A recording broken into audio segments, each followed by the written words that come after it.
बेळगावच्या कित्तूर राणी Channamma mini प्राणी संग्रहालयात काळविटांच्या मृत्यूच्या प्रकरणानंतर सोमवारी प्राणी संग्रहालय प्राधिकरणाचे अध्यक्ष रंगास्वामी यांनी भेट देऊन तपासणी केली। राणी चन्नम्मा मिनी प्राणी संग्रहालयाच्या अधिकाऱ्यांकडून माहिती घेताना त्यांनी कृष्णमृगांचे मृत्यू नेमका कोणत्या कारणामुळे झाले आणि त्यांना व्हायरस कधी पचू लागला होता याबद्दल चौकशी केली।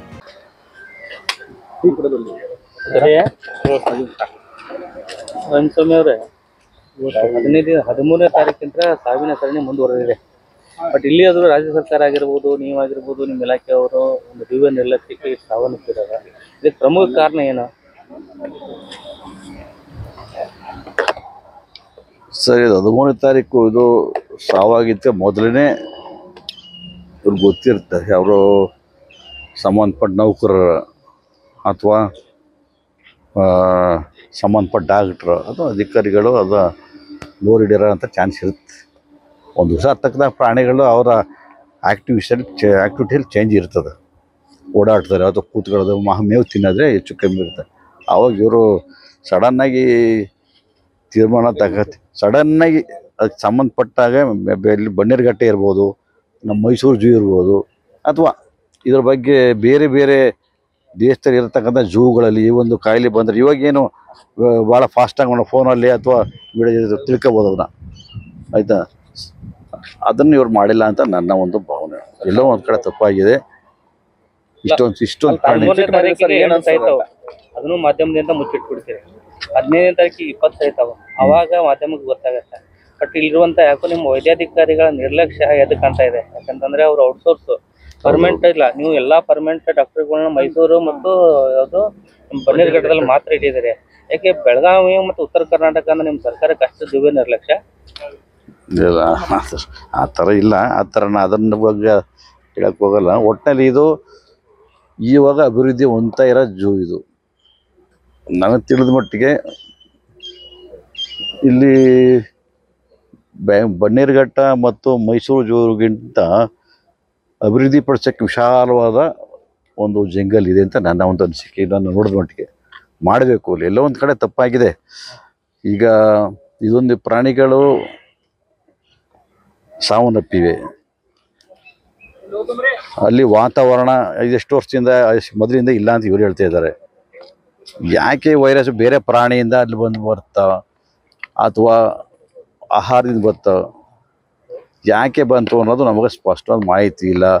ಒಟ್ಟಿನಲ್ಲಿ ಅಧಿಕಾರಿಗಳದ್ದು ತಪ್ಪಿದೆ ಬಿಡಿ, ತಪ್ಪು ಇಲ್ಲ ಅಂತ ನಾನು ಹೇಳೋಕ್ಕೋಗಲ್ಲ। ಅವ್ರು ಬೇಜವಾಬ್ದಾರಿತನ ಸ್ವಲ್ಪ ಎಲ್ಲೋ ಒಂದು ಕಡೆ ಎಡವಿದ್ದಾರೆ। ಅವರು ನೌಕರಿ ಇರ್ಬೋದು, ಡಾಕ್ಟ್ರ್ ಇರ್ಬೋದು, ಅಧಿಕಾರಿಗಳಿರ್ಬೋದು, ಎಲ್ಲೋ ಒಂದು ಕಡೆ ಎಡವಿದ್ದಾರೆ।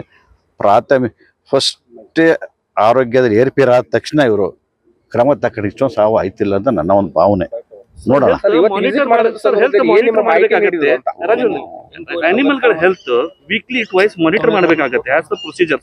ಇವರು ಮಾಡ್ತಾ ಇರ್ಲಿಲ್ಲ, ವಾರಕ್ಕೆ ಒಮ್ಮೆ ಅಷ್ಟೇ ಮಾಡ್ತಾ ಇದ್ರು ಅಂತ ಇದಿದೆ ರಿಪೋರ್ಟ್। ಇರ್ಬೋದು ಅದನ್ನು ಅದೇ ಸರ್। ಈಗ ನಾನು ಹೇಳಿದ್ನಲ್ಲ, ಇವಾಗ ಮುಂದಕ್ಕೆ ಏನು ಮಾಡಬೇಕು ಅದನ್ನು ಮಾಡಬೇಕು ನಾವು। ಇವಾಗ ವೈದ್ಯಕೀಯ ವರ್ಗ ಅದನ್ನೇ ಕಾಯ್ತಾ ಇದ್ದೀವಿ ನಾವು। ಅದು ಬಂದ ತಕ್ಷಣ ನಾವು ಯಾರಿಗಾರು ಅದು ಪನಿಷ್ಮೆಂಟ್ ಆಗುತ್ತೆ ಬಿಡಿ, ಯಾಕಂದ್ರೆ ತಪ್ಪು ಮಾಡಿರಲೇಬೇಕು ಇಲ್ಲಿ ಯಾರ್ಯಾರಾಗಿ। ಒಬ್ಬೊಬ್ರು ಮಾತಾಡಿ ಬಂದ ತಕ್ಷಣ ನನಗೆ ವರದಿ ಕೊಟ್ಟಿರೋದವರು ಬ್ಯಾಕ್ಟೀರಿಯಾದಿಂದ ಆಗಿದೆ ಅಂತ ನನಗೆ ವರದಿ ಕೊಟ್ಟಿರೋದವರು, ಬಟ್ ಅದಕ್ಕೆ ಮಾಹಿತಿ ಇಲ್ಲ ನಮಗೆ ದಾಖಲೆ। ಅದು ಬರಬೇಕಾದ್ರೆ ಶವ ಪರೀಕ್ಷೆನೇ ಬರಬೇಕು ಅದಕ್ಕೆ। ಇವ್ರು ಹೇಳ್ತಾರೆ ಅಧಿಕಾರಿಗಳು, ನಾನು ಒಪ್ಕೊಳಕ್ ಹೋಗಲ್ಲ। 31 ಪ್ರಾಣಿಗಳ ಸಾವಿಗೆ ಯಾರು ಹೊಣೆ? ತಾವೇನಾದ್ರು ಹೊಣೆ ಬರ್ತೀರಾ? ಅದು ಇಲ್ಲಿ ಯಾರೋ ನೋಡ್ಕೊತಾ ಇದ್ರು, ಯಾರಿಗೆ ಜವಾಬ್ದಾರಿ ಇತ್ತು ಅವ್ರ ಮೇಲೆ ಬರುತ್ತೆ। ಎಲ್ಲರೂ ಇಲ್ಲಿ ತೀರ್ಕೊಂಡಿರ ಅಂತವೋ ಮೂಕ ಪ್ರಾಣಿಗಳು, ಬಹಳ ಸೂಕ್ಷ್ಮವಾದಂತ ಪ್ರಾಣಿಗಳು ಅವು। 31 ಪ್ರಾಣಿಗಳ ಸಚಿವರು ಬಂದಿಲ್ಲ ಸರ್, ಇಲ್ಲಿ ಸಚಿವರು ಭೇಟಿ ಕೊಟ್ಟಿಲ್ಲ, ಏನ್ ಮಾಡತ್ತಾರ ಸಚಿವರು?